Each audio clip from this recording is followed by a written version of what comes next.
Hey everyone, welcome back to 996. The Howl. Utah loses 7-3 to the Carolina Hurricanes. The first time all season Utah's allowed 7 goals in a game, and the second time they've allowed 6 or more goals in a game. The first time was against Washington earlier in the season in Salt Lake City, and coincidentally do face Washington tomorrow on Super Bowl Sunday. Before we get into the game, lineup changes. Michelli comes in. He was scratched the previous game. O'Brien comes out. But Turney did say O'Brien would start against the Washington Capitals. He just doesn't know who he's going to take out for that game. And also during the game, Kolyachonok was sent down on waivers. The intention is for him to pass through waivers and play for Tucson, but someone could put a claim in and steal him through waivers. We'll find out during the game tomorrow against Washington whether Kolyachonok, the defenseman, gets claimed from another team or joins the Tucson Roadrunners. Let's get into the game. 1 minute in,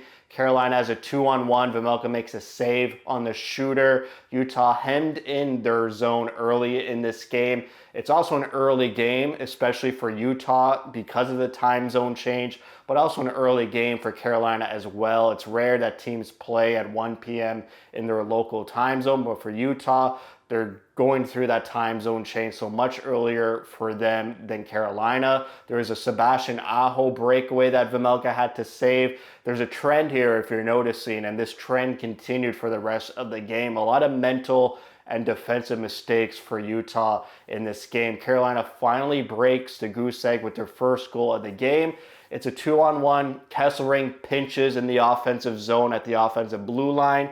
The wingers aren't really in position. They're so into the zone. It's so hard for them to come back and defend Kesselring's pinch. So it's a 2-on-1 the other way, and Carolina passes it and puts it past Vejmelka to make it 1-0.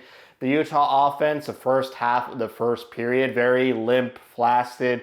They weren't really penetrating Carolina's D. A lot of stuff kept to the outside.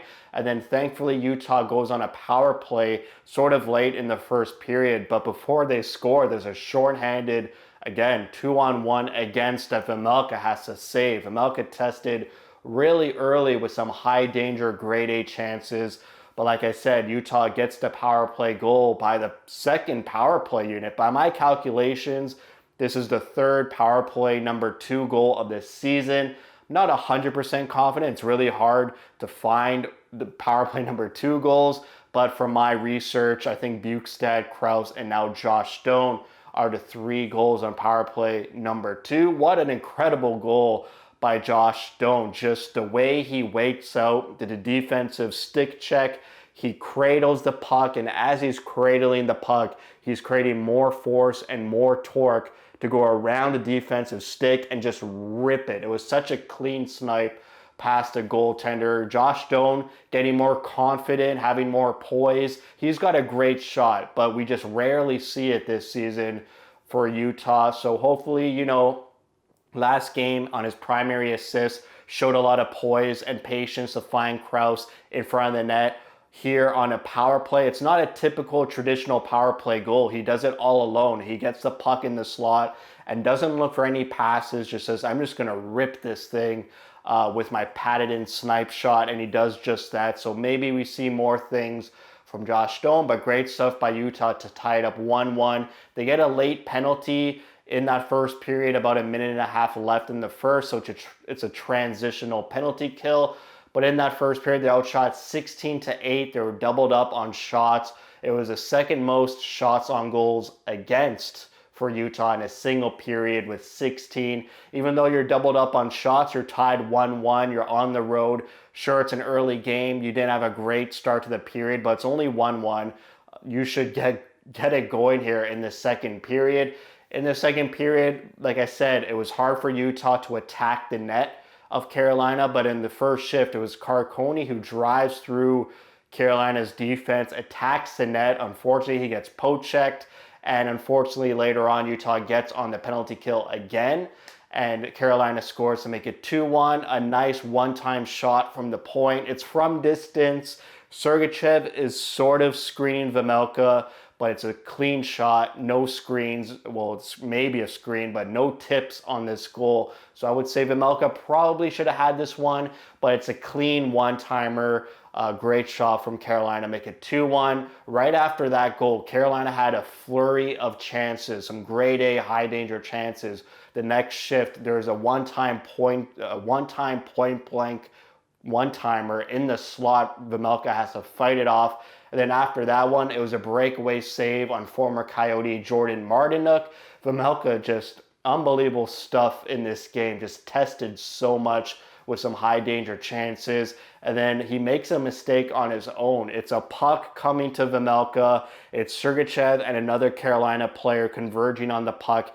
It doesn't look like Sergachev was going to get the puck. So Vejmelka, which I agree makes the right play to come out and play the puck, because Utah was not winning that puck race. The mistake Vejmelka makes is he passes it right to another Carolina player on the wrong side of the ice.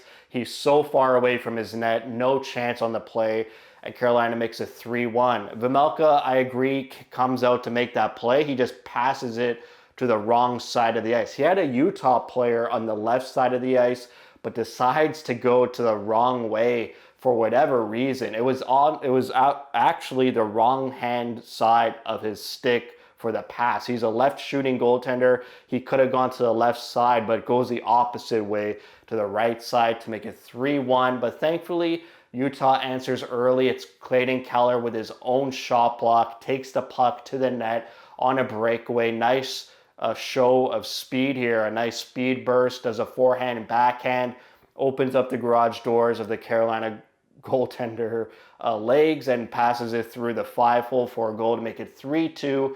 And then they go on the power play. This is the turning point of the game for me. It's 3-2. You got that goal to cover Vejmelka's mistake. Yes, it was a huge mistake, but you got a goal right back after. It's 3-2. It's a one-goal game, a one-shot game. You go on the power play. Power play number 1 hasn't scored in 4 games. So this is it. This is a great opportunity on the road to tie it up 3-3 and just get your offense going more consistently. But on the power play, it's a shorthanded goal. And I'm not sure what Kesselring is thinking here. I'll show a picture of it here. He looks at the goal scorer over his shoulder. He sees him. He makes eye contact. He's visualizing the threat and then just decides to ignore the threat and go attack in the corner along with Carcone. You never want 2 guys on 1 puck carrier, even though you're on the power play. Like, you do outnumber Carolina, I agree already. It's 5-on-4. But to go to 2 guys on 1, leaving the most dangerous player on the ice in front of your net, he's all alone and he tucks it past Vejmelka to make it 4-2 shorthanded. That's a second shorthanded goal in as many games. They allowed a shorthanded goal against Columbus as well. And a minute left in the second period, they allow another goal to make it 5-2. Another mistake on a neutral zone faceoff. The configuration they choose to go for doesn't make sense. Sergachev is all the way on the other side of the ice, leaving the whole middle of the ice open. I get it. There's a minute left. You're down 2 goals. They're probably going for an offensive play, but it's a minute left in the second. Just play the right way. Make the right call. Do a simple face-off formation so you don't leave your lone defenseman alone. He loses a 50-50 puck battle because there's 2 Carolina players converging on him, and he's got no backup because the other defenseman is in no man's land in the neutral zone. So he gets beat, the defender does, and it's a breakaway goal to make it 5-2. Just a really dumb mistake, in my opinion. You really didn't need to make that mistake. 4-2, a minute left in the second in a neutral zone type of face-off against a dangerous team like Carolina. So you go into third, down 5-2, you're outshot 12-11, so they were competitive in the shot department, at least in the second. But for me, for the third period, just try to do some good things, build on it for the next game in Washington tomorrow, and they do that. It was a great third by Utah. They outshot Carolina 7-2 in the first 5 minutes of the third period. There was also a Stenlund post shot to add to those 7 shots on goal. It was all Utah in the offensive zone early in the third. They actually get 2 power plays in the third. They don't score in the first one, and then the second power play, it turns into a 5-on-3, and the first power play unit finally scores to make it 5-3. It's Clayton Keller with his second goal of the game, his 20th goal of this season. That's 4 20-goal seasons for Keller in a row. He's working on 3 30-goal seasons. He's 10 goals away. There's 25 games left in this season. He needs 10 and 25 to achieve 3 straight 30-plus goal seasons. Let's see if he does that. But they scored to make it 5-3. It's about middle of the third period. There is a chance for them to come back, but unfortunately they don't. They pull the goalie with about 3 minutes left in the game. Carolina scores on the empty netter to make it 6-3. And then just for, to add insult to injury, Carolina scores again to make it 7-3. So Utah loses this one 7-3. They outshot Carolina 21-10 in that third period. 21 shots in one period is definitely a season high for Utah for shots on goal. They outshot Carolina actually the whole at the completion of the game, 40-38. 2 for 5 on the PP, 1 for 2 on the PK, and 42% on the faceoffs. I thought, Utah had a chance here. Obviously, I don't think they deserved to win. They didn't deserve to get a point, I think. They had a chance in that third period, but a lot of defensive mistakes. This is not Utah type of hockey. They don't make mistakes like that. And even the goals Carolina didn't score, all those odd man rushes I mentioned in this video, especially early on in the first period, like even one odd man rush in a game is unlike Utah. They're so tightened up defensively, and now that they have a mostly healthy defensive core, it just rubs me the wrong way how easy they gave it to Carolina this game. They didn't play a simple, hard-working game, maybe a bit lackadaisical on the defensive side of the puck, and Carolina just had so much speed and jump in this game that Utah just got overwhelmed. For me, tomorrow against Washington, I'm looking for a simple game, focused defensively. I know the offense has been hard to come by, but I don't like these types of games where you let so many chances go, so many odd man rushes, bad defensive coverage, bad mental mistakes. Again, it's an early afternoon game, especially with the time zone difference. Maybe that got to them. But tomorrow, I expect to see a much better, tightened up, better game. Jeez, man. Utah loses 7-3, and that's it. We'll see what happens with Kolyachonok, and we'll see how Utah responds to this blowout loss for their last game before the Four Nations face-off. That's it for me. Thank you for watching. If you'd like to see, spread the word. And as always, thank you for your support.